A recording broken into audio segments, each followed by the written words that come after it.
They're so mysterious, and like boy, did we learn some stuff. I have more questions than answers, but we learned some stuff. I can reach for a well-worn book to give me an escape. Hello friends, welcome to another video. Welcome to our Dawnshard Discussion video. We're super excited. We are super excited. There will be spoilers. Spoilers ahead for all of Dawnshard, all of Stormlight Archive up to Dawnshard. We won't talk about anything from Rhythm of War, I don't think, in this video. No. So you're safe there if you haven't read Row yet, but Dawnshard spoilers, obviously. So, And if you want to talk about Row, coming soon. Coming soon, stay tuned. Yeah, so Dawnshard. First of all, Dawnshard was released in like just a mic drop of a novella. And we were doing NaNoWriMo, Rhythm of War was about to come out, and then all of a sudden Dawnshard just dropped from the sky. Honestly, we were all getting antsy, right? Because we're like, Dawnshard's supposed to come out before Rhythm of War, and like, you know, we obviously, like, we were going to read Row when it came out, but we wanted to read this first because, you know, you're supposed to. Boy, am I glad we did. But, wow. But yeah, it was just a wild time. We're like, oh god, it's here, everybody ready, let's go. Like, a week before Rhythm of War came out. Yeah, and this one you're getting two point of views in Dawnshard. You're getting Risen, who has been an interlude character throughout all of the books. So she's like a minor Stormlight character, but she's reoccurring. And then Lopin, who is a member of Bridge 4. The Lopin, sorry. The Lopin. And it honestly, you know, like you never think, oh, like I need a shit ton more of like just Lopin point of view. Because like what you get of Lopin is great and it's a good amount, but boy, was it great and did I need it. And I need more. I know some people don't like Lopin, and I understand, but also, what's wrong with you? Honestly, I don't understand. Yeah, I love Lopin. I think Lopin is amazing. And Risen was so good, and also just those two interacting. I loved that. I loved it so much. All of the characters, we have a set of characters in this book. It follows the point of views of Risen and Lopin, but we also have Cord, who is Rock's daughter, and this is the first time we get to see her doing anything. Like, she was briefly like introduced in Oathbringer, but we don't really see her doing much, and I love her to death. I love her so much. She's amazing. I can't wait to get more of her. I cannot wait to get more of her. Like, I cannot wait. I cannot wait. She's fabulous. She's amazing. We also have Huio, which we think is how you pronounce that. Huio. I love Huio so much. I've always had like just like a nice appreciation of him, but he's just always kind of like quietly in the background of scenes with Bridge 4, you know? And he really shined in this. He just shined, and I loved it. He shined so hard, and like we normally don't get to understand him because no one in the point of view that we're normally understands him, like speaks the same language. But in this book we really just got some quality Huio content. Great moments. And also like he's just like secretly this smart, intelligent, like clever badass that like none of us knew, none of us saw that coming, and I love it. I love it. I love Huio. Also, we got a lot of Rushu in this, and listen, if you don't love Rushu, I don't know what's wrong with you. I just want to say that I was watching one of Katie's videos the other day, and she called Rushu the scholar of her heart, and like truly, truly, the scholar of my heart. Truly, just like amazing, an amazing scholar. I love her so much. I love how distracted she gets, and just like she's so relatable. I know, and I love that we got to see her in this before we saw her more in Rhythm of War. Yeah, you do see her more in Rhythm of War. She was she's always been a lot of fun, but we just have always got like brief interactions of her on the page previously, and so getting a nice just bit more of her doing stuff was fun. Also, let's just not forget the star of the show, Cheery Cheery. I would die for Cheery Cheery, okay? I love Cheery Cheery so much. Cheery Cheery is the little Larkin that was gifted to Risen in Words of Radiance when she broke her body. As you do. As you do. And also, I just want to say that obviously, like, I can't personally give like an opinion on how well it was done, but I feel it came across very well. I know Sanderson had beta readers who were paraplegic, is that the term? I think so. Yeah, he had like actual paraplegic beta readers who read it and gave advice and feedback on like how he was portraying things and how he was handling it, and I think it was just so well done. I love that Risen has like pen pals of people who have been through similar situations and are like dealing with the same things, and they're like giving her tips and tricks on like how to get through her daily life while being like handicapped, and it's just, I loved it. I loved that touch so much. I loved being able to see her like inventing mobility aids. Yes. Oh my god. That's what they're doing in this book. Like, that's something you don't also see a lot in like fantasy books. Like usually it's like, oh, like if somebody gets hurt, there's like a magic fix, and it's never dealt with. Like you never get to see like disabled people in fantasy books, and just, oh, I love it. I love it so much. There's a scene where Lopin and Risen are like joking about it, and like I also cannot obviously speak for the wheelchair rep or anything like that, but I also have like chronic illnesses and stuff, and you gotta joke about it. Like, yeah. But honestly, that conversation when they were just like ragging about it like on each other, because like in a way that only they can understand, was so, it felt so like real, just like so real, and I loved that. And it was funny, and it was good, and it was deep as well, because obviously it's a serious topic that they're joking about. And you know, Lopin is always serious. Always serious all the time. But yeah, honestly, like all of the little character moments in Dawnshard, like it's a short novella. Like I think it's what, like 250 pages? Like it's very short. It's a novel. It's a novel. Sanderson went over the novella length, just so as you know. I swear that man. But like, we get so many good little character moments. Not even talking about like the plot stuff we get, which we're gonna get to, because we'll get to that. The plot was happening. But just like all those character moments between all the different characters were so good and rich, even though they were packed into such small amount of like page time. Like I don't know how he does it. It was so good. Obviously, also we didn't talk about Nikolai. Oh yes. Who was I really liked him. I liked his character a lot. I hope we see him again. I hope we see so much more of him and all of the Sleepless. All of the Sleepless. You know, and obviously just like finding out anything more about the Sleepless. Like, listen, we've all been keeping our eyes peeled. Like, are you a Sleepless? What's this crab doing? Like, you know. And now we've all been watching and waiting, and now they're like, they're coming. They're here. They're a crab. Everyone's a crab. But yeah, I liked him, and I liked the like genuine affection he had for Risen. Yeah, like the relationship they were building, even while he was like hiding who he was and stuff, was like very genuine. He genuinely seemed to care about her and not want to like do anything to hurt her, but also he had like, you know, he had to do what he thought he had to do for his people and what was at the island to keep them from getting there. And honestly, it's just so good. And I love all the sailors and like the I don't remember what she's called, but like the woman that's like right below Risen. I really liked her. Like the captain of the ship lady. Yeah. I do not remember her name either. I did not write it down, but she seemed really, really nice. I like that there was a little bit of character development with her, even though she's not like on the page a lot. There's just like a little bit of growth there from the beginning of her interactions with Risen to the end of the novel. We love to see it. We love to see it. All their time at sea was amazing, because it's not like the sort of thing we get a lot of in this series. I mean, getting that setting was really, really fun, and just having Lopin being like, don't worry, I could just fly off here and save this person who fell off in the ocean. I can just fly this person over to this island. Like, I like that they didn't hold back on, like, they have radiants and they're using them, but they're also still just like sailing away like a normal ship and stuff. It was incorporated really well with like the magic. Yeah, I feel like a lot of times when people are given these like amazing powers, they're immediately nerfed for one reason or another. Exactly. And I feel like this book did not do that. I will say. Did not. I will say there is a Rhythm of War minor. But that's a spoiler. But yeah, they didn't like, they used it to their best of abilities. Like they were cautious about it because there was instances of it failing at points over the water, which would be very bad. But like they were still like using it and everything. Exactly. It was well done. It was well balanced, I think.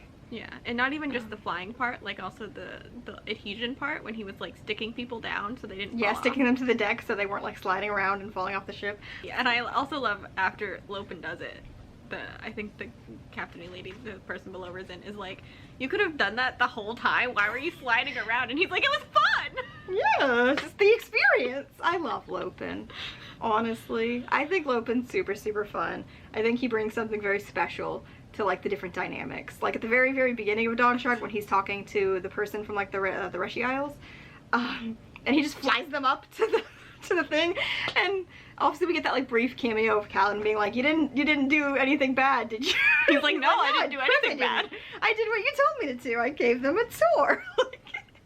But he's just like, he's so genuinely himself, and like it works. Like he's he comes across, I can see how like people can be like annoyed by him because like he overdoes his like jokes and he comes across like kind of like buffoony, but like he's very sensitive to like people's like different mindsets and stuff. And you got to see that more, I think, in this book, the way he just handled himself with the different people that he interacts with.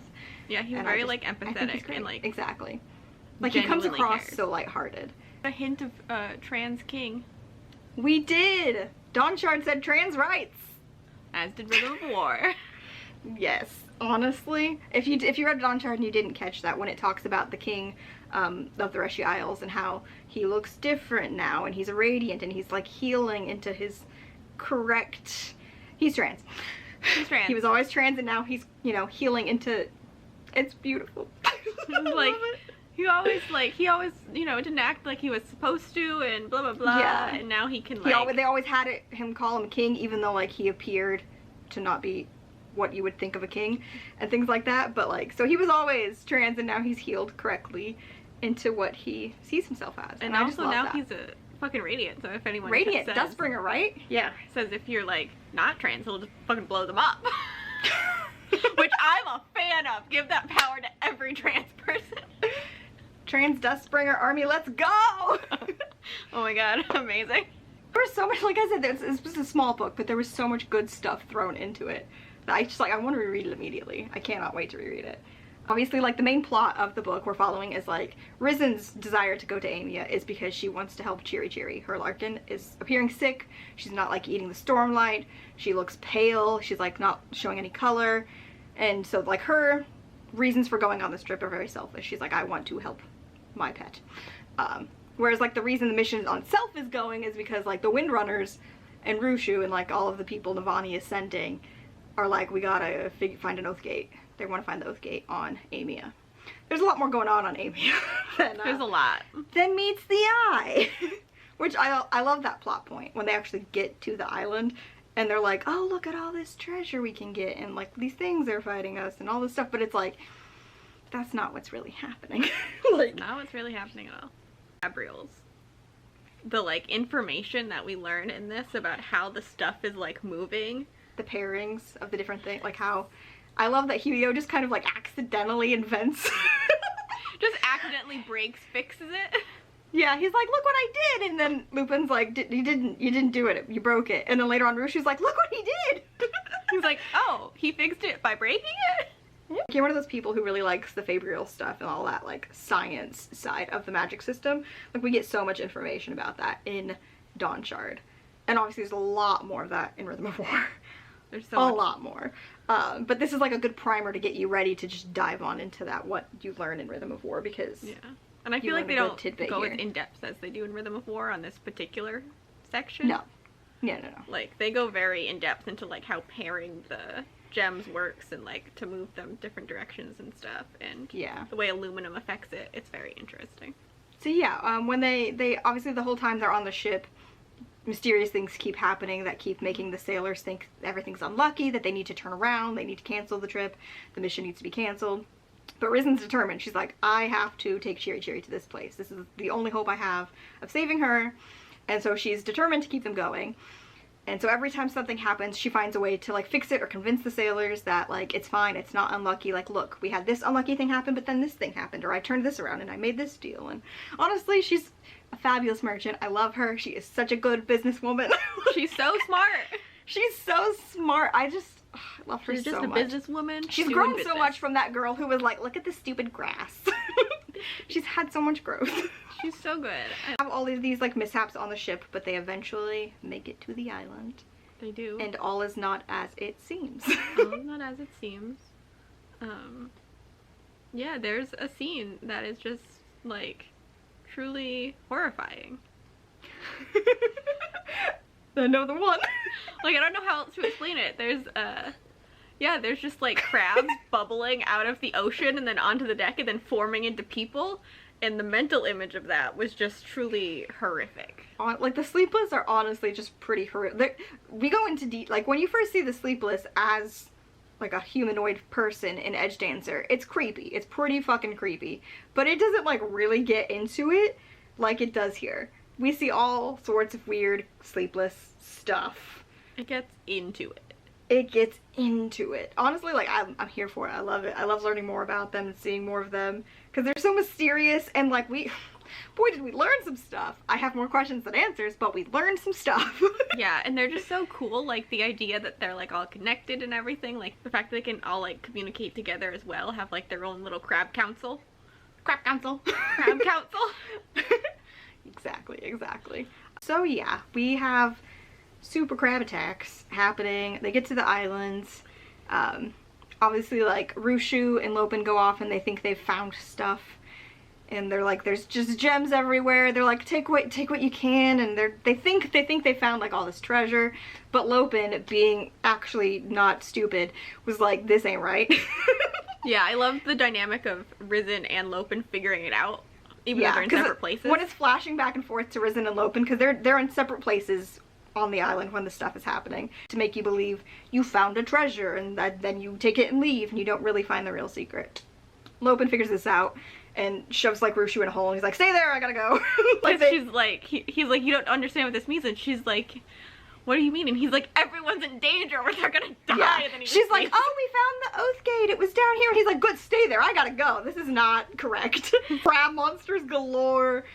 It's like, I think the line is like, crab monsters. I think the line is like, he's glad he left when he did because Huio was in the mouth of a like ocean monster or something. Yeah, it was really, honestly, like the comedic, being in Lopin's point of view when he's in the middle of a fight and it's like serious and it's like life threatening, but just those comedic moments of like his thought process when he's like, oh god, don't let me die to something so ugly, like, you know, things like that. Like it's so great because it's like, honestly, I would say this. I'm like, I don't want to die to this ugly creature, not here, you know? Not here, not now. Yeah, like, it was just so much fun being in that moment. And then, likewise, you switch over to Risen and Cord. We had the moment where Cheery just disappears into the water. Mm-hmm. Cheery sees all of the little spren. I don't remember what they're called. They're like the luck spren. They're the little, like, arrowhead ones. Mm-hmm. But I don't remember what the actual term was for them. I don't remember. They see all the spren are in the water, and Cheery just dives on in. And then for like a few minutes, we don't know what's going on with Cheery. But then the crabs are attacking Risen and Cord being amazing, drags Risen into the water, and they're just down in the water, they're swimming, they find a tunnel, they're in the tunnel, and then no one was expecting this to go how hard it went. I just want you to know that, like, because we all finished this as per usual before our friend Alex. And our friend Alex, as she's reading the scene, like, when they're getting into that room, is like, well, this isn't gonna be, like, some heavy Cosmere shit, so what's going on? And we're like, well, let me tell you, it's some heavy Cosmere shit. It is some heavy fucking Cosmere shit. Heavy Cosmere shit in this little novella. We were not prepared. But let me tell you. And they get to the tunnel, and there's this, like, beautiful mural. The mural. Oh my god. Like a sun, I think. I can look. It's described as a sun, and it's like breaking off in different pieces. You might even say breaking off in different shard-like pieces. You just might say. And as Risen's seeing this, she's feeling things. She's feeling like a heat from it, right? Like there's like a warmth. Yeah. And then like a command. Change. And then the Dawnshard's in her brain. And it's the Dawnshard. Yeah, and then she just has a Dawnshard in her brain now. She has a Dawnshard in her brain, right? Meanwhile, while that's happening, Cord's finding shard plate and going to town, trying to put some shard plate on, having a good old time. I love that bitch. Stomping around, trying to find protection, because obviously they're going to be chased by the crab people. And then the crab people come in, and Risen, God, I love this bitch. Let me tell you how much I love this bitch. She's fucking like, listen here, buddy, we're gonna talk trade, we're gonna make a deal. She puts down like a makeshift table, and she's like, sit down, we're gonna do this the right way. And Nikolai is just like, okay, I guess. Like, he did not know what to do with her. So they sit down and they make a deal, like just normal people. Like, this is life or death situation. Outside, Lopin and Huio are literally fighting more of the crab monsters, while Nikolai is just like sitting at this table talking reasonably with Riz. Honestly, the dynamic shifts there were so fucking amazing. It was so good. Like, trying to come to this, like, understanding, like, Risen's like, okay, but, like, this isn't working. Like, obviously, your way of doing this is not working. What if we do it this way? Yeah. And then the entire horde has to agree. Not just the horde of the one sleepless, but all of them have to agree. The whole horde, yes. You find out that they are, I don't remember like the terminology used, but they're like the keepers of this like secret, the guardians.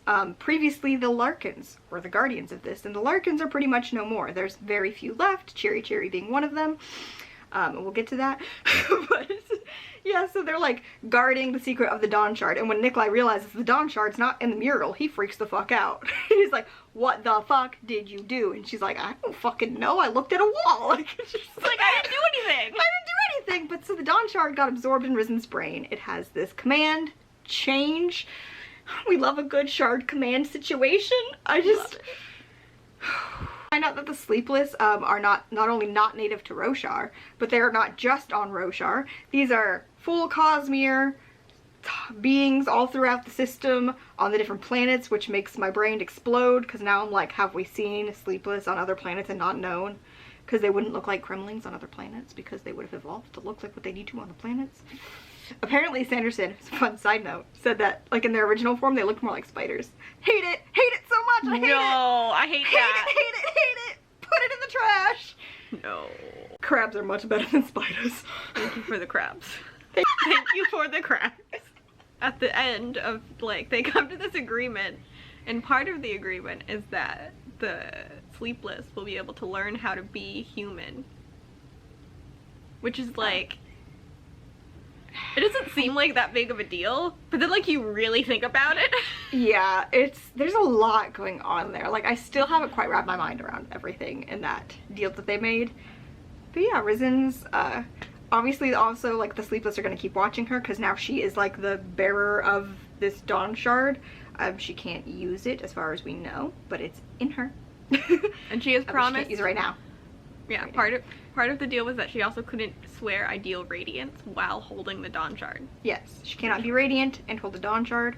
Also, fun fact that we learned outside of this novella, Hoid once held a Dawnshard, just so you know if you didn't know. He doesn't anymore, but he did. He did. Fun factoid for you. Yep. If you're not deep in Cosmere lore like us bitches. Factoid! A factoid! Factoid number 13, and that is Hoid's safe hand fetish. Hoid's safe hand fetish. They made this deal, so they're going to be keeping an eye on Risen to like protect her and guard her, because they have to guard the thing. That's their whole situation. Yeah. And then the deal is also that she's going to make a deal with like the higher ups, presumably like Navani, I assume is what the deal was there, to let them be trained to be human, to like blend in with humans, to learn to be better at being human. They have to have like, you can see like the seams, so they like put tattoos over them, which is very interesting. So Dawnshard was amazing. We learned a lot of Cosmere things. We don't really still technically know what the Dawnshard is. We've got a lot of theories about, theorized by most of the people, that there are 4 Dawnshards and that each of them has a category of like 4 of the actual shards underneath it. Yeah. Like correlating to them. We know that Risen's Dawnshard is change. This is all we know. That's all we know. It does seem, yeah. At the very end, it seems like it is changing her.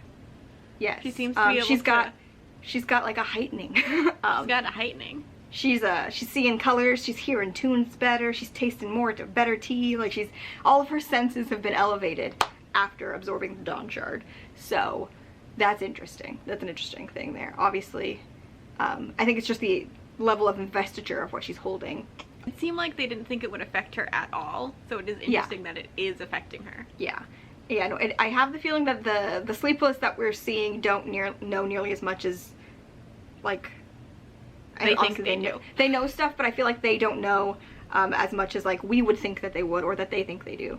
Like, because it sounded like that they've lost a lot of, like, what that knowledge is, because a lot of them were wiped out in the previous, like, wars and, like, stuff. Yeah, like, I don't think they know as much as they think they do, or as we think that they do. Yeah. They're Sleepless on the other shard worlds and stuff, like, is wild. I never once considered that. I can't wait to keep that in mind when I reread. Your sleepless eyes open. My sleepless eyes open. Oh, my sleepless eyes are always open. I don't sleep. We loved this novella. Dawnshard was, not only was it so much fun, but also like the little character moments were just like so rich, and then just the fucking Cosmere bombs dropped on us that we got. again, we have more questions than answers, but we got some answers that we weren't expecting. Like, I was not expecting Cosmere shit from this tiny novella. Technically a novel. The other thing that we were not expecting is that Chiri Chiri is gonna get big. We're gonna get a big. Oh yeah, we forgot to talk about Chiri Chiri. How Chiri Chiri comes in during the deal that Rizen's making. Yeah. Chiri Chiri just busts through the wall and is like already bigger. That's why she had to go back to the island, because she had to like bond with those Spren. They're the same Spren that like follow all of like the big creatures on Roshar. That with that bond helps them like grow without that weight crushing them, like in that density, their mass on the planet. I don't know the scientific term. Crumbling dragons are coming. Yeah. Crumbling dragons. Crab dragons. Get ready for crab dragons. We're so hyped for crab dragons. Crabbins. Listen, if you know me at all, you know I love dragons in fantasy. Anywhere I can get them. I mean, and who doesn't? We knew technically that there are dragons in the Cosmere, but we ain't seen them. Well, we thought we ain't seen them. Not gonna elaborate on that, but we thought we ain't seen them yet. There's more dragon nonsense in Rhythm of War. Look out for that video soon. And finding out that Rizen is going to have this Chiri Chiri get real big is really exciting, especially when you think about the fact that like Rizen can't walk and she's going to have a giant flying animal that she could probably ride on. Dragon Rider in. Rizen, I'm here for it. Yeah, like Dragon there's a big thing about how like the fabricals will help her a lot, but they won't actually help her like travel. Yeah. Really. Yeah. That is like, one thing I liked with like the little discovery they made with how they could like make her chair float and like move to the different sides of the ship and stuff. Like it was a huge progress. It wasn't quite what she wanted, but it was letting her maneuver on her own much more than she could, but it wasn't like an immediate magic fix even in the sense of like the technology of what they could do for her. But it was like, it was something, which I was glad for, but I was glad it wasn't less like, and now you can just fly. You know what I mean? Like, I like that there's still like more that she has to kind of like work for and deal with. But yes, let's give that bitch a dragon! Get that bitch a dragon! I'm so excited for Dragon Chiri. Also, keep an eye out for the Chiri Chiri interlude in Row, because that's an interlude. Not gonna say what happens there, but that is just say. Possibly my favorite interlude we've ever gotten. Oh my god. 5 of 5 stars. We fucking love this novel. Obviously, we love everything Stormlight and Cosmere, but this was genuinely so good. It was genuinely so good. So good. Still not out in a physical form. It's only out as ebooks now. Physical copies will hopefully come next year. That's his plan right now. But like, it's fucking wild. Like how I was a little worried because he wrote it really fast. And he wrote it after writing Rhythm of War, so he already knew what was happening in it, and like vague things are mentioned. So you can read Rhythm of War. You don't have to read this. You should. You really, really should. I think it's gonna be important later, and I'm gonna talk about that in my new updated Cosmere reading order video. Stay tuned. It's definitely gonna be really important. This video is really just a promo for all our upcoming videos.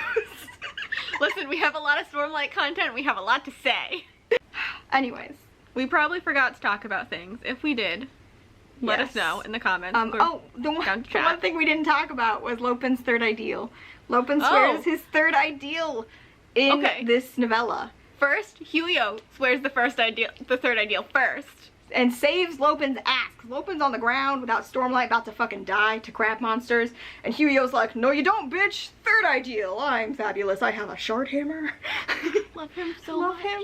Lopin's like, god damn it, he swears ideal before me.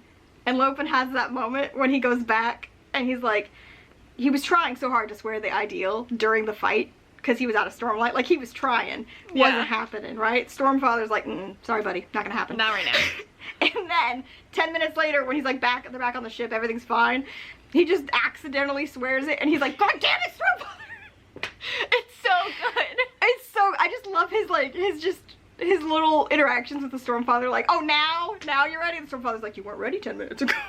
The ideal he swears is to, like, well, I don't remember the exact wording of it, but to, like, be more, like, sensitive to other people, to not, like, basically, stop cyberbullying. Because, like, he learned that some of his, like, his jokes and his humor, where he thinks he's being, like, fun and lighthearted to people, sometimes people don't like that, and it, like, can hurt their feelings, and it can, like, upset them when he pokes fun at them. And so his third ideal was to not. Because Huio's third one is about like protecting, like all about protecting those that you hate. Yeah.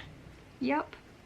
Oh yeah, I think so. I think the line of Lopin's was like protecting people from himself, like to not like hurt people's feelings so much, to be more sensitively aware of that. I think that was along those lines, because the third ideal in general for the Windrunners is about protecting someone you don't want to protect, doing something you don't want to do. It's always hard. They always say it's hard for everyone to swear that ideal. Yeah. Because it's a little different. Like Teft's was to protect those he hated, even if that meant himself, because he hated himself most. You know, so like, you know, and I think Lopin's was to protect people from himself. It says, "I'll do it then," Lopin said, standing up. "I've got to protect people, you know, even from myself. Got to rededicate to being the best Lopin possible. A better, improved, extra incredible Lopin." Rua lifted his fist into the air, and then the little spren toppled over to the side. Honestly, also, can we just talk about how great Rua is for like 10 seconds? Because Rua, I love Rua. I love Rua so much. Good. Rua doesn't talk. I don't think we've ever seen Rua say words. Rua just gestures a lot, and fluctuates in shapes a lot. I don't think we've ever seen Rua speak. And I love it. But I love him so much. I love him so much. And also, doesn't he turn into like a little, like, fucking butter knife or something? Like he turns into a silvery little dagger. A tiny little I love it. Like, Huio swears his ideal and he's like, look at my giant shard hammer. And Lopin swears his ideal and it's like, I got this tiny little dagger. I got a dagger. It's okay, Lopin. It's not size that matters. It's not the size that matters. It's the shard within. Don't put shards in. Don't put shards inside yourself. Anyways, okay, we're running out of time and I don't know when this comes off. So, thanks for watching, everybody. Remember to like this video and subscribe to our channel if you haven't already. Please leave us some comments down below about your thoughts on Dawnshard, how you felt about all of the things. What were your thoughts, your opinions? Let us know. We want to chat. Like before death radiance. Did you know about Hoyd's safe hand fetish? Every